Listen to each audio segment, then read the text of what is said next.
What's poppin', people? It's Dante walking down Market Street here in Philadelphia with my Ricoh GR3. Yeah, I figured I'd just share some advice on street photography. So street photography is near and dear to my heart. Been practicing it for a decade and I'm really lusting for life to this day after all of these years. And I believe that ultimately your photograph, it's a reflection of your courage, your heart, and your insatiable lust for life, right? Your curiosity.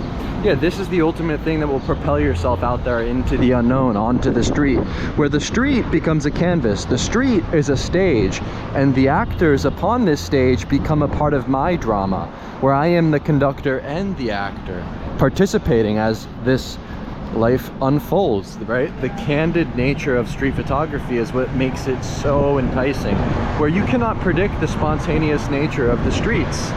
And so when you go out there, I suggest to go slow, to walk with a slow pace, and to just simply let life flow towards you. And don't get bogged down by what makes or breaks a good photograph, right? You must detach yourself from the outcome, the photograph, the result. You know, stop thinking about the photographs and just go out there and make more pictures, right? The goal is to stop thinking and just shoot.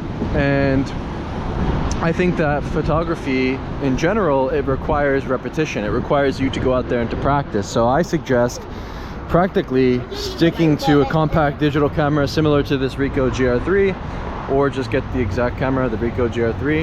Yeah, I highly suggest it because it'll allow you to slip it in your pocket like so, and you'll have no excuse and you're always good to go, right? So I think a lot of the times the camera and the way that it hangs on your neck, it becomes cumbersome, it becomes this thing that gets in the way. And so yeah, with the camera, I believe it's merely an excuse, right? The camera, it's the passport, it's the key that unlocks the doors to life, right? It's the thing that takes you out there. And I believe in this notion of making the camera your slave, right? Where you are not going to sit around tinkering with the settings and making these compositions and really thinking things through, but following your intuition, right? And that will ultimately determine the result of your composition, where the photographer is responsible for positioning themselves on the front lines of life, both physically and emotionally, where you become invested with life itself. And I find that when you're on the streets, it's best to remain open and to simply set your body in motion, for this is where your motivation lies, within your legs.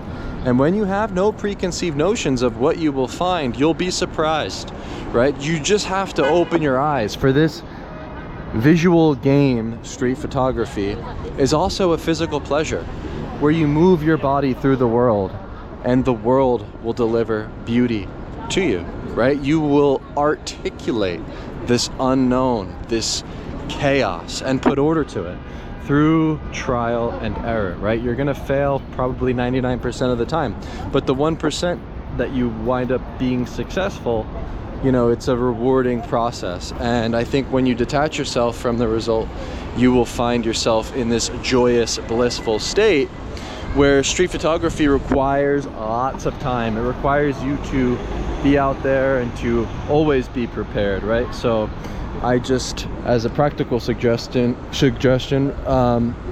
think a wrist strap is a good one, right? So when you consider the wrist strap and the way that you can operate the camera on a wrist strap, I can go quickly from horizontal to vertical frames. And there's something about using the LCD screen and the nuances and the gradual change that it will provide in the compositions that you make. And it's a much more liberating way to frame things, where I set my camera into P mode or AV mode at snap focus 2 meters.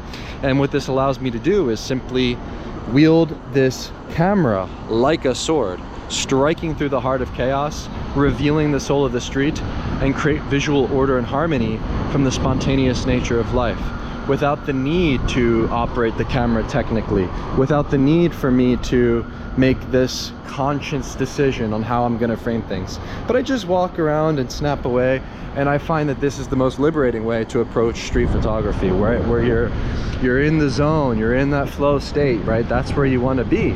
And the camera becomes an extension of both your hand, your body, your eye, your mind, right? This is the ultimate extension, the Ricoh GR, the compact digital camera. And I believe that because it's the closest thing to not having a camera. It's the closest thing to not having a camera on you. It doesn't feel like a camera. It doesn't feel like it's there. And I think this is the best place to be with when it comes to gear. And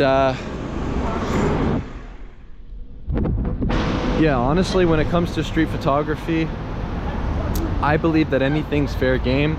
You know, photograph whatever piques your curiosity.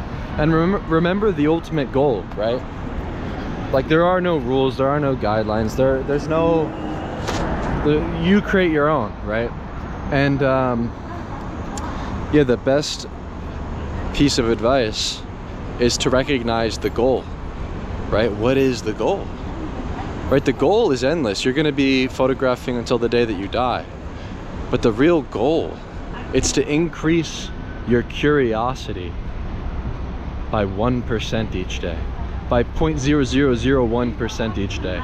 If you're remaining curious, if you're going outside, if you're inspired to pick up the camera and to go out there into the unknown and to champion humanity, right, to uplift the human experience to new heights, right, for that is the goal. But through your curiosity and your courage, that's what will take you there. So recognize that if you're curious and if you're simply going out there, making the effort and walking and observing and engaging with life on the front lines of life, then you won.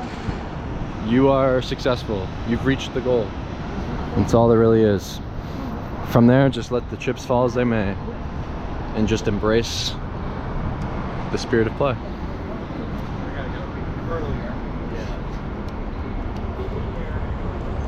Huh. Can this guy not move? He's trying to get away from me. It's like, sometimes you miss, but then you got to go back and try again. You know? I'm just trying to do too many things at once. Yeah, I got him looking back at me.